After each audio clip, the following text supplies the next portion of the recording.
For 7 years, the calls dismantling the Prince and Princess of Wales were coming from inside the palace, allegedly orchestrated by a Duchess desperate to destroy her royal rivals. We have all felt the tremors of shifting narratives over nearly a decade, but the revelation that a high-level Buckingham Palace staffer was reportedly on a private payroll to sabotage the future king and queen is a betrayal that defies even the most cynical expectations. This 2026 investigation has unmasked what many of us long suspected, a calculated, long-term operation designed to erode the public standing of Catherine and William from the very heart of the institution they serve. It is a chilling thought for those of us who value the integrity of the crown, as it suggests that the most vitriolic rumors were not merely products of a tabloid frenzy, but were carefully planted seeds nurtured by someone within the inner sanctum. We are looking at a scandal that does not just invite gossip. It demands a total reassessment of everything we thought we knew about the internal warfare that has plagued the House of Windsor since the Sussexes' departure. The atmosphere within the palace corridors, as this investigation reached its zenith, was described by those present as one of suffocating paranoia and profound, cold silence. Imagine the psychological toll on the staff and the family members alike, knowing that every private conversation and every delicate family moment might have been a commodity sold to the highest bidder in Montecito. There is a specific kind of pressure that builds when you realize the enemy is not at the gates, but is in fact opening them from the inside while wearing a royal livery. The staff who remained loyal are said to be absolutely horrified by this forbidden betrayal, feeling as though the very air they breathe has been tainted by a decade of duplicity. One can almost see the heavy tapestries and ancient stone walls of Buckingham Palace closing in, as the digital footprints of this mole were finally traced back to their source, ending a 7-year game of shadows that has left the monarchy reeling. I am told by a well-placed source that the realization of this treachery hit Prince William with a visceral, quiet fury that those close to him have rarely witnessed. For Catherine, the emotional weight of knowing her character was being systematically dismantled by a paid infiltrator has been described as a trial by fire that no amount of public stoicism can truly mask. There is a particular cruelty in being forced to maintain a flawless public face while an invisible hand, guided by a disgruntled relative across the Atlantic, is busy sharpening the knives behind your back. The inner monologue of the Prince of Wales at this moment must be one of absolute, unyielding resolve. The protective instinct for his wife and the institution he will one day lead has clearly superseded any remaining vestiges of brotherly sentiment. This is no longer a mere family quarrel, but a security breach of the highest order that has left the future king demanding nothing less than severe legal retribution to cauterize the wound once and for all. The long-term consequences of this unmasking will undoubtedly rewrite the history of this era, casting the Sussexes' various media ventures in a far more predatory and manipulative light. If these allegations are proven, it confirms the skeptical view that many of us have held, that the victim narrative cultivated by Meghan Markle was perhaps the most elaborate piece of performance art in modern royal history. We are witnessing the collapse of a carefully constructed facade as the public begins to see the machinery of envy that supposedly fueled these leaks for 7 long years. The damage to the collective trust within the firm is perhaps irreparable, but there is also a sense of grim satisfaction in seeing the truth finally claw its way into the light. As we look forward, the monarchy will have to navigate a world where the threats are digital and the betrayals are professionalized, ensuring that the walls of the palace are once again as impenetrable as they were always intended to be. Shall I proceed with Part 2, focusing on the anatomy of betrayal and the logistics of the mole's alleged payments? Before we continue, take a second to subscribe. These videos don't always get recommended, and this way you won't miss the next one. The mechanics of this alleged deception are as intricate as they are appalling, revealing a logistical operation that supposedly spanned thousands of miles and several layers of digital obfuscation to keep the Sussex gold flowing into London. According to a source behind closed doors, the payments were not simple bank transfers, but were reportedly funneled through a series of third-party intermediaries and shell accounts, designed to bypass the usual scrutiny of the palace's rigorous financial auditing. This was a professionalized system of betrayal, a cold-blooded arrangement where a high-level staffer allegedly traded their access and their oath for a steady stream of offshore currency provided by the Montecito household. One can only imagine the sheer audacity required to sit in morning briefings with the Prince of Wales, offering counsel and receiving trust, while simultaneously checking a private device for the latest bonus for a successfully planted hit piece against the princess. It is a level of duplicity that makes the average tabloid scandal look positively amateurish, suggesting a cynicism that has become the hallmark of the Sussexes' post-royal existence. The psychology of the mole at the center of this investigation is perhaps the most disturbing layer of this entire sordid affair, representing a total collapse of the traditional values that once defined royal service. Imagine the inner monologue of an individual who walks the historic, red-carpeted corridors of Buckingham Palace, surrounded by centuries of history and the weight of the crown, only to retreat into a dark, hushed corner to transmit a toxic snippet of gossip for a price. There is a jarring contrast between the physical grandeur of the setting and the fundamental cheapness of the act, a betrayal of a sacred trust that apparently became easier with every passing year and every deposited check. This individual would have felt the constant, low-thrumming pressure of being caught, a fear that likely morphed over 7 years into a dangerous sense of invincibility as they successfully navigated the palace's inner sanctum. The seduction of the secret, coupled with the material rewards offered from California, created a perfect storm of moral decay, allowing a professional to justify the systematic destruction of the very people they were sworn to protect. The surrounding atmosphere within the royal household during these 7 years must have been one of a slow-moving, invisible poison, as the Princess of Wales found herself targeted by stories that were suspiciously specific and devastatingly timed. A source within the inner circle describes the confusion that often reigned when private conversations regarding Catherine's health, her children, or her personal struggles appeared in the headlines with eerie accuracy within 48 hours.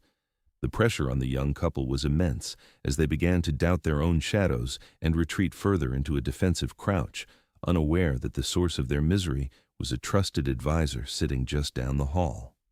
This wasn't merely about leaking. It was a strategy of attrition aimed at eroding the public's affection for the future queen, a calculated effort to ensure that any light shone on Catherine was filtered through a lens of negativity.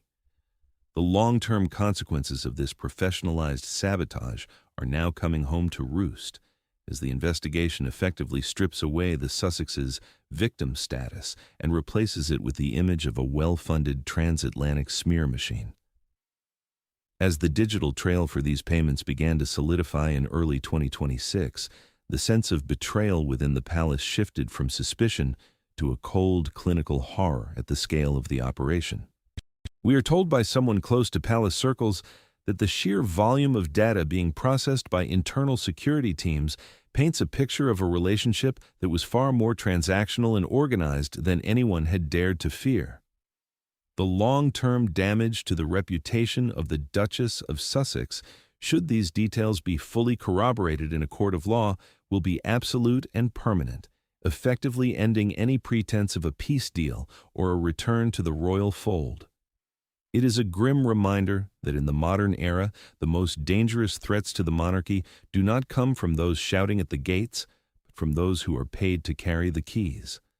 The institution now faces the daunting task of purging its ranks and rebuilding a culture of loyalty in an age where even the most prestigious service can apparently be bought by a disgruntled relative with a large enough checkbook and a long enough memory. Shall I move on to Part 3, focusing on the Montecito machinations and the contrast between the two royal households? While the ancient heavy stone of Buckingham Palace stands as a testament to centuries of duty and tradition, the atmosphere across the Atlantic in that sun-drenched hollow opulence of the Montecito mansion is reportedly one of restless artificial intensity. A source within the inner circle suggests that the monitoring of the British press from that California fortress is nothing short of obsessive, with every headline regarding Catherine being dissected for its potential to be countered or undermined by a pre-planned leak. It is a jarring contrast to the quiet dignity expected of those who once held royal titles, as the narrative shift from service to self-promotion appears to have required a constant, exhausting stream of redirection and manufactured controversy. One can almost see the Duchess of Sussex surrounded by the curated perfection of her new life, yet remaining utterly tethered to the very institution she claimed she wanted to escape, driven by what many see as a transparent and bitter jealousy. This isn't the life of a retired royal living in peace, but rather the headquarters of a sophisticated PR machine that seems to view the global popularity of the Princess of Wales as a personal affront that must be corrected at any cost, regardless of the familial damage. The physical environment of the California estate, with its sterile, minimalist aesthetic and manicured grounds, serves as a backdrop for a war room mentality that feels entirely out of place for someone who once lectured the world on compassion and kindness. The inner monologue of such a figure must be a fascinating, if somewhat repetitive, loop of perceived slights, historical grievances, and a desperate, almost frantic need for dominance in a hierarchy she no longer officially inhabits. To be the alleged architect of such a prolonged campaign of leaks requires a specific kind of cold determination, a willingness to weaponize the very system of insider information that she once publicly decried as toxic during high-profile interviews. There is a profound irony in the way the Sussexes have supposedly funded this betrayal, using the wealth accumulated from their various media deals to ensure that the unvarnished truth they promised was actually a carefully manufactured series of blows against Catherine's reputation. The pressure within that Montecito household is said to be immense, fueled by the terrifying possibility that their influence might wane if they aren't constantly generating friction with the London establishment and casting themselves as the perennial victims.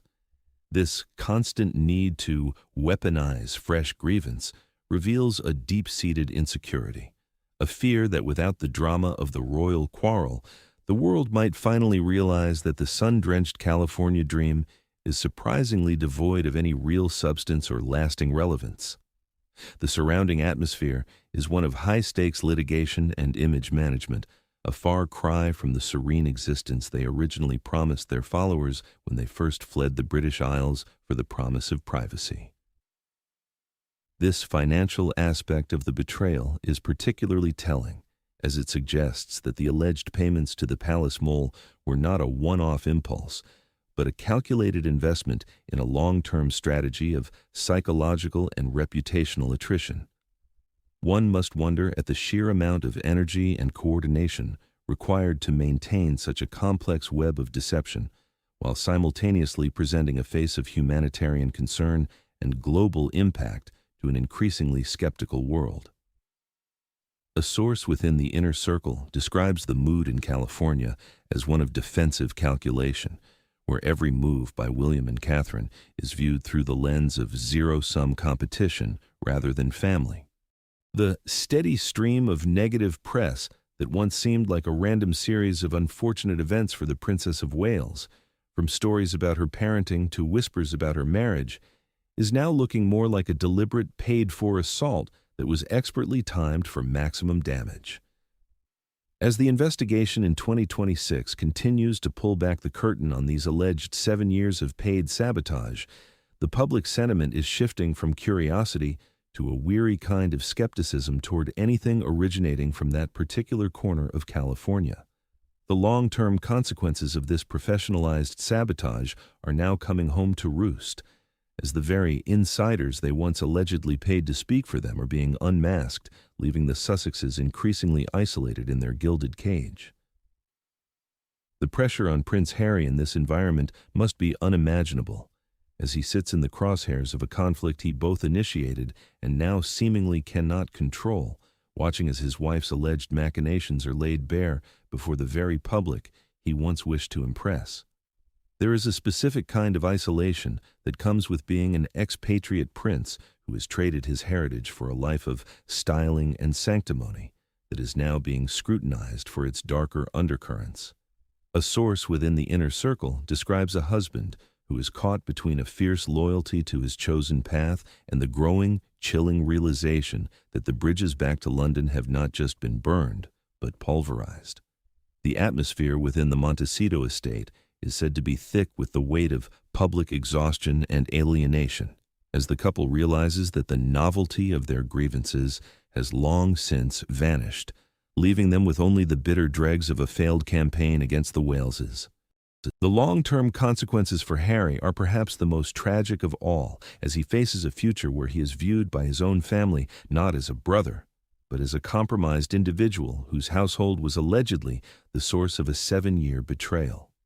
This is the ultimate price of the Montecito machinations, a life of sun-drenched luxury that is increasingly defined by the cold reality of a permanent exile from the hearts of those he once loved.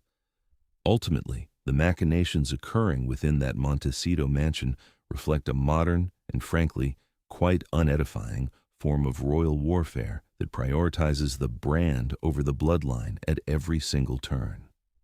As these details emerge, we see the tragic reality of an institution forced to defend itself against one of its own, who reportedly used the secrets of the inner sanctum as currency for a transatlantic vendetta. A source within the inner circle notes that even as projects face what critics call zero breakthroughs and diminishing returns, the focus remains fixed on the power dynamics in London, suggesting a person trapped by their own obsession with a life they left behind. The tragedy of the situation lies in the waste of it all, the waste of resources, the waste of potential, and the irreparable waste of familial trust that has been sacrificed on the altar of a PR victory that was never truly attainable. It is a sobering reflection on how the pursuit of a private, peaceful life has somehow devolved into a transatlantic operation dedicated to the systematic dismantling of a future queen's peace of mind for the sake of a few more headlines.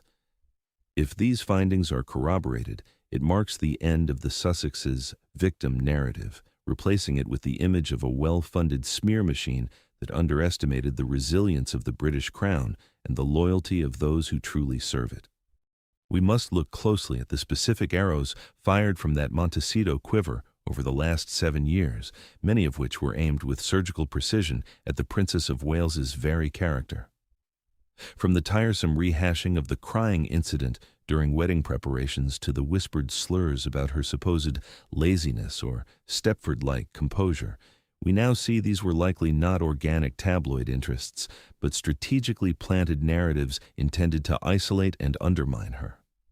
A source behind closed doors suggests that the most hurtful leaks were those that touched upon her role as a mother, suggesting a coldness or a rigidness that those who actually know Catherine find utterly unrecognizable. It was a relentless campaign of drip-fed toxicity, a death by 1,000 cuts, orchestrated to ensure that whenever the public looked at the future queen, there was a faint lingering shadow of doubt cast by an invisible hand. This wasn't just gossip. It was a professionalized attempt to dismantle the image of the woman who represents the very stability the Sussexes allegedly found so stifling. The psychological weight of this trial by fire on Catherine cannot be overstated, as she was essentially forced into a game of psychological warfare where she was the only one following the rules of engagement. Imagine the exhaustion of waking up to a fresh, distorted headline about your private life, knowing with absolute certainty that the source was sitting in a nearby office, yet being bound by the ancient Stoic mantra of never complain, never explain. A source within the inner circle has described Catherine's silent suffering during those peak years of Sussex-driven drama as a form of gilded imprisonment, where her only defense was her own impeccable conduct. Her inner monologue during those countless royal engagements must have been a fortress of self-control, a constant battle to remain gracious while knowing that her every gesture was being scrutinized and reported back to a paymaster across the Atlantic.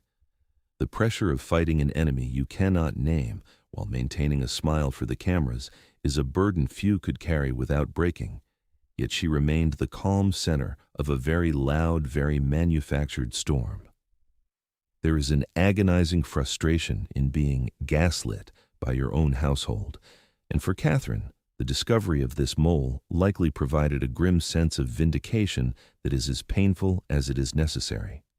For years, she and William reportedly felt the atmosphere within their own offices turning sour, a creeping sense that the walls had ears and that their most vulnerable moments were being harvested for profit. A well-meaning staff member recalls the tension in the air during private family discussions, where a sudden hush would fall whenever a certain door opened, a collective instinct that trust had been fundamentally compromised.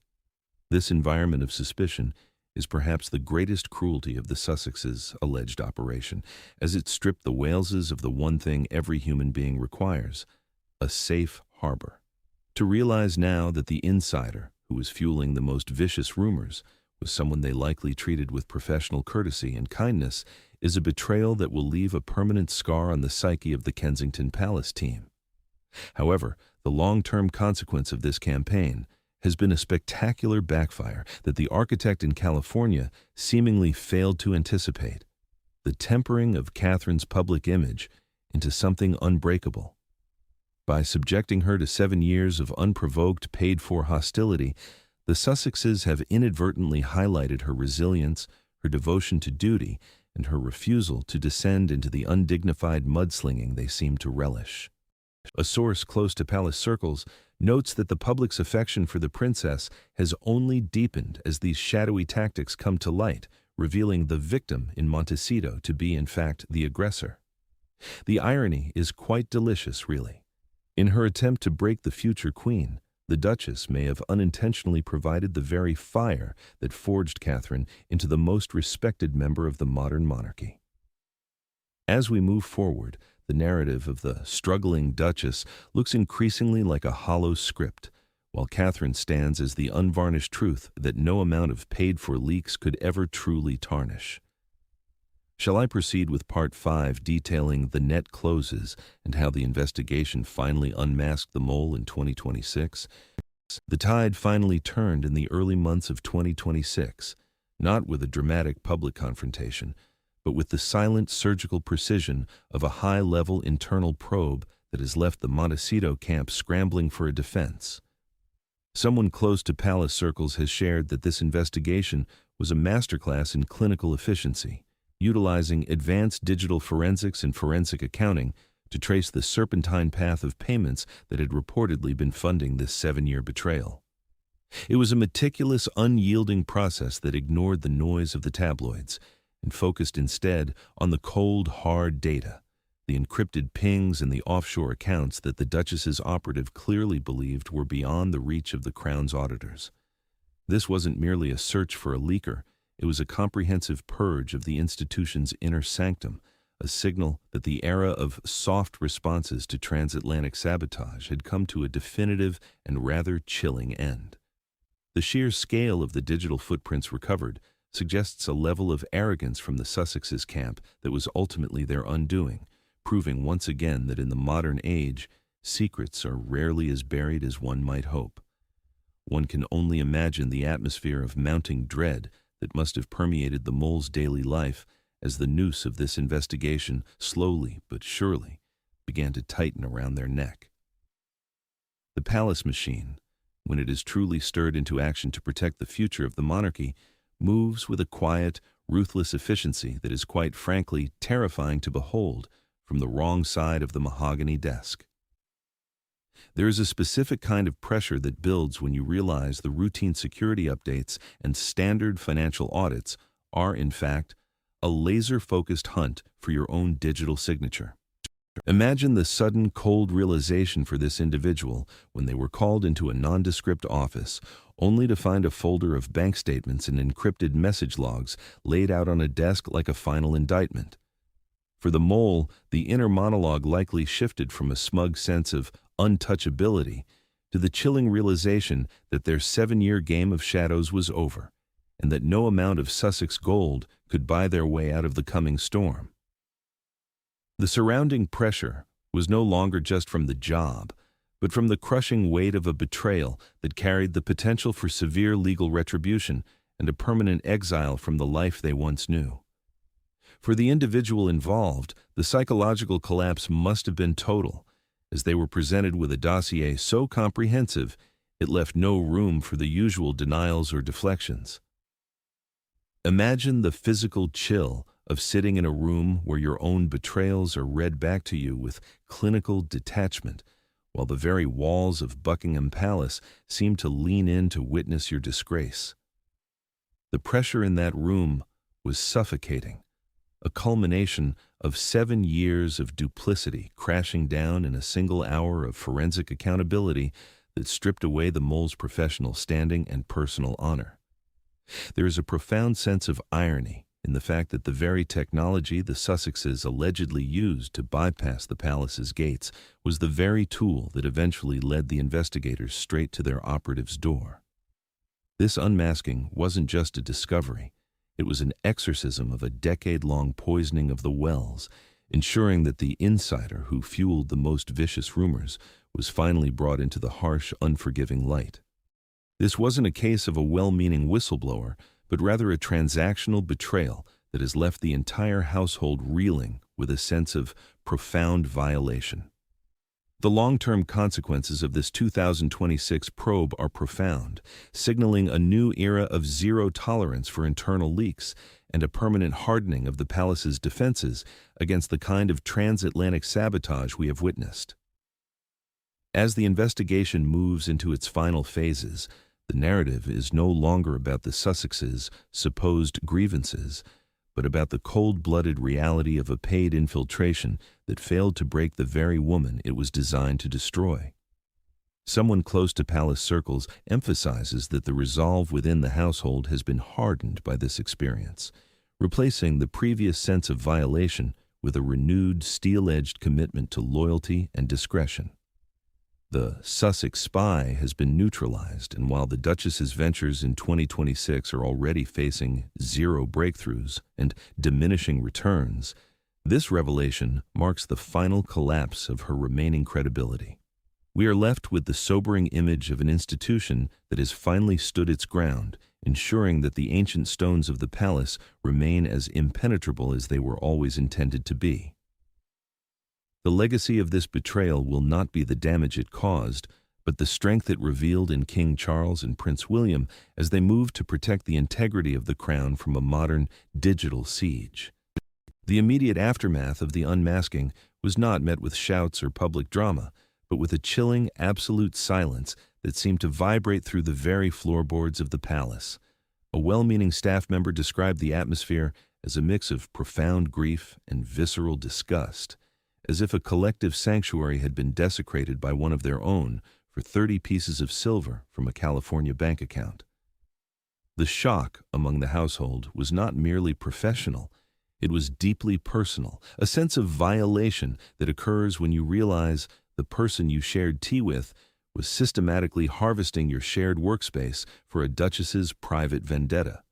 There is a particular kind of horror in realizing that the enemy wasn't a distant tabloid photographer, but a colleague who likely stood beside you during the most sensitive family moments of the last 7 years.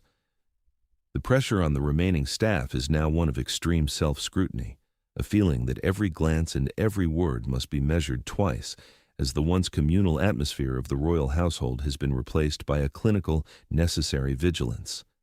This betrayal has effectively punctured the lingering myth of the Sussex modernization, revealing instead a desperate and rather grubby obsession with controlling the narrative through illicit, backstairs means. For the long-serving retainers, many of whom view their service as a sacred vocation rather than a common job, the revelation of a paid mole is a stain on the entire profession that will take a generation to scrub clean. The whispers in the staff mess are no longer about the day's duties, but about the sheer, breathtaking scale of the duplicity, with many questioning how many other friends in Montecito might still have ears within the palace walls. There is a growing cynical consensus among the old guard that the Duchess's constant public lectures on compassion and organic living were perhaps the ultimate cover for a much darker, much more transactional approach to her former family. The long-term consequence for the palace culture is a permanent loss of innocence. The golden thread of trust that once bound the household together has been severed, likely by a wire transfer and a sense of misplaced loyalty to a woman who chose to leave.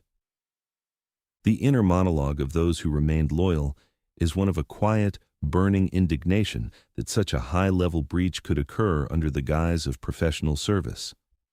One can imagine the stomach-turning realization of those who worked closely with the mole, replaying years of conversations and wondering exactly which of their confidences were packaged and sold to fuel the latest Sussex grievance. The atmosphere in the corridors is now thick with a sense of house-cleaning, a grim determination to ensure that no stone is left unturned and no other sleeper agents remain in the shadows. This is a profound betrayal, not just of King Charles or Prince William, but of the staff's own ranks and their shared dedication to an institution that survives on discretion above all else.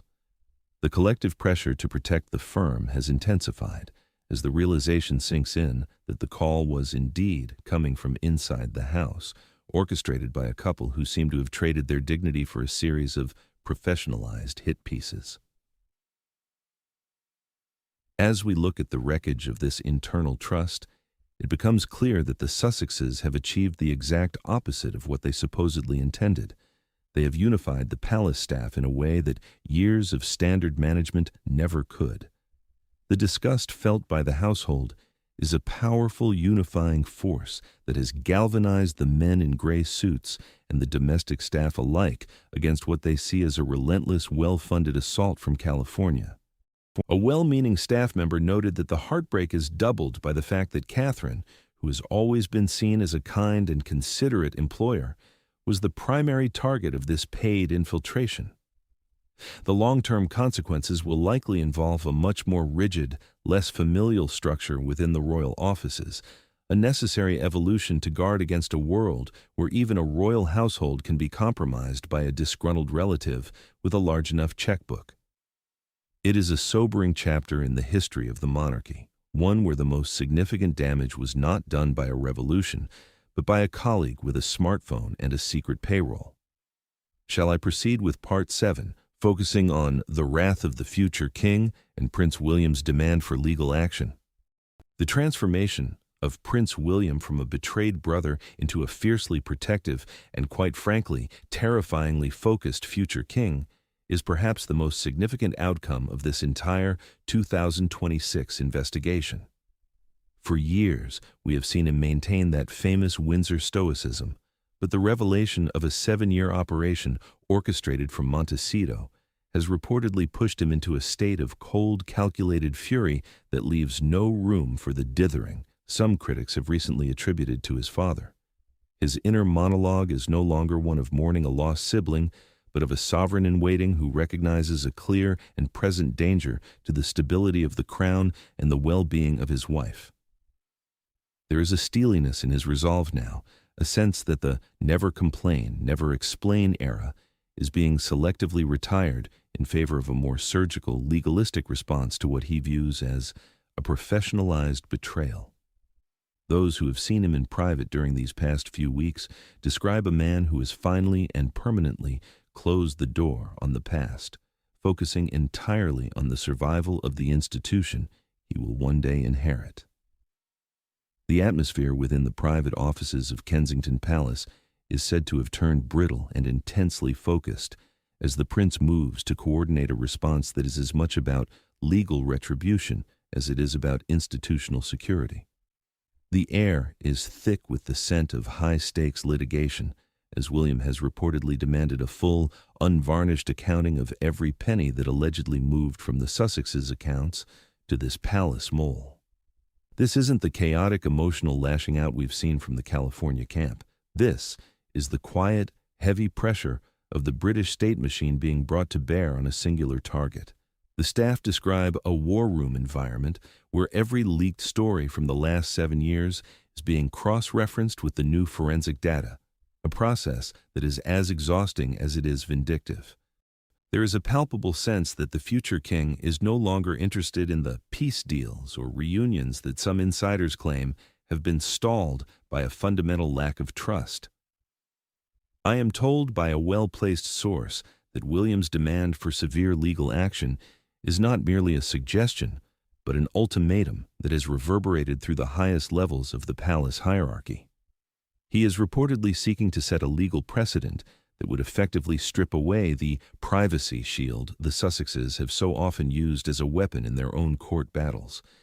There is a certain cynicism in the way he is now using the very tools of the modern legal system to dismantle the shadow network that he believes was used to sabotage Catherine for nearly a decade. Someone close to palace circles notes that the prince is no longer swayed by the victim narratives or the deranged conspiracies often dismissed by those representing the Sussexes. Instead, he is focused on the cold, hard reality of the financial trail, viewing it as the definitive proof that his brother's household was active in the systematic destabilization of the royal family's inner circle. The long-term consequences of this wrath are nothing short of a permanent severance of the bloodline, ensuring that any future reconciliation is not just unlikely, but structurally impossible.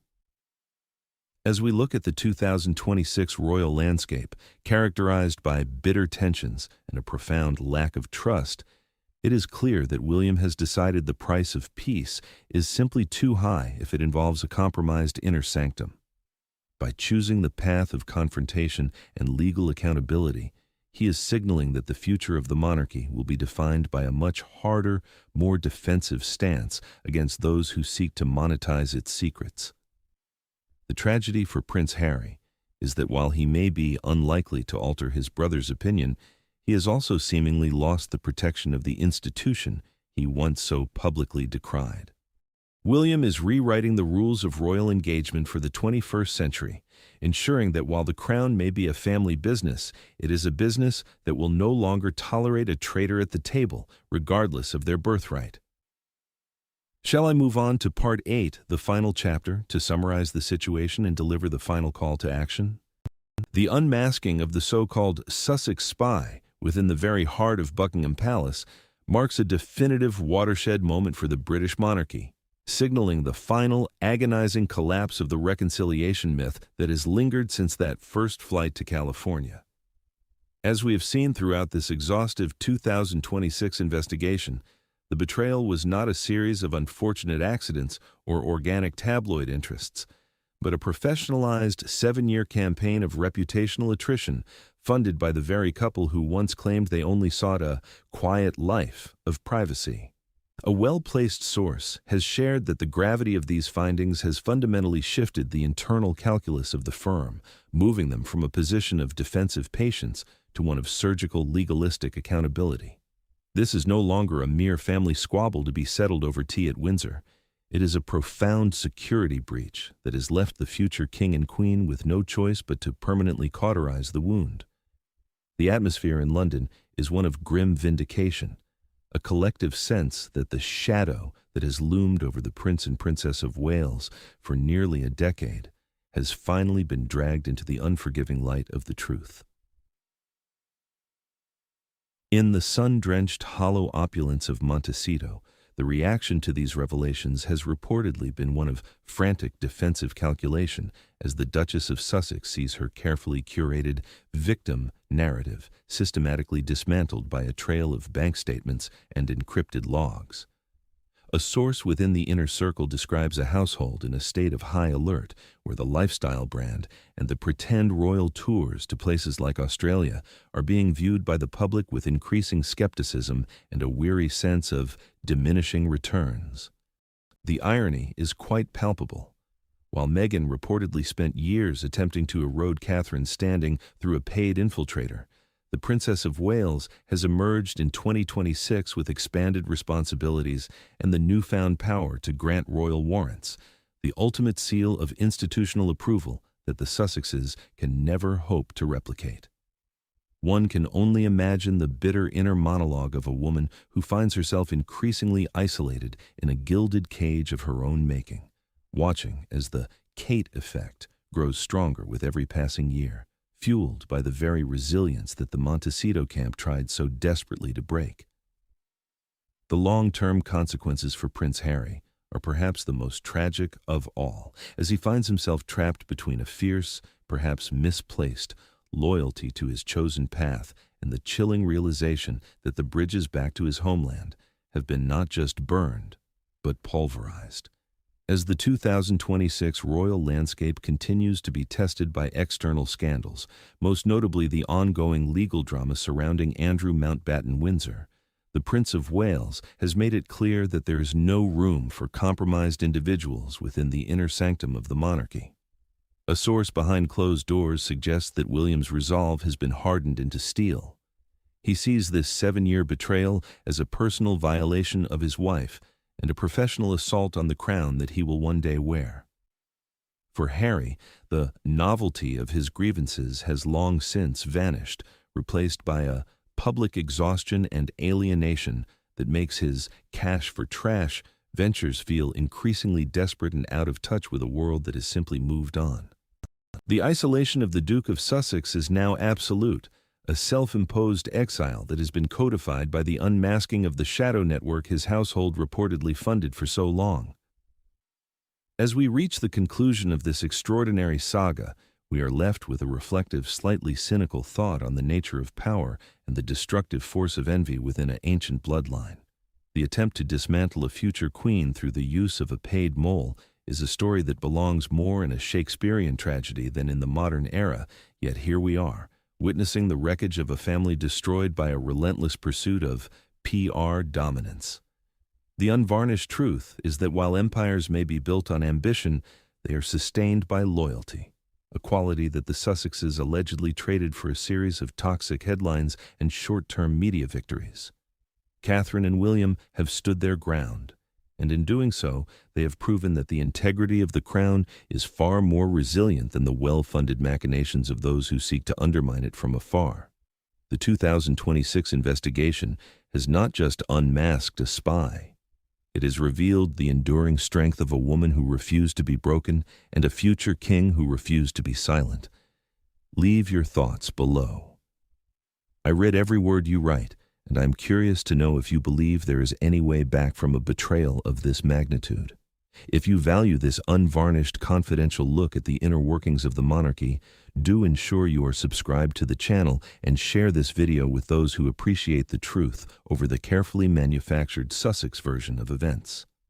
Your support allows us to continue peeling back the layers of these complex royal dramas, and I look forward to our next intelligent conversation in the comments section. Until then, remember that in the world of the Windsors, silence is often the loudest statement of all, and the truth, no matter how deeply it is buried, always finds its way to the light. Thank you for watching, and I shall see you in the next installment.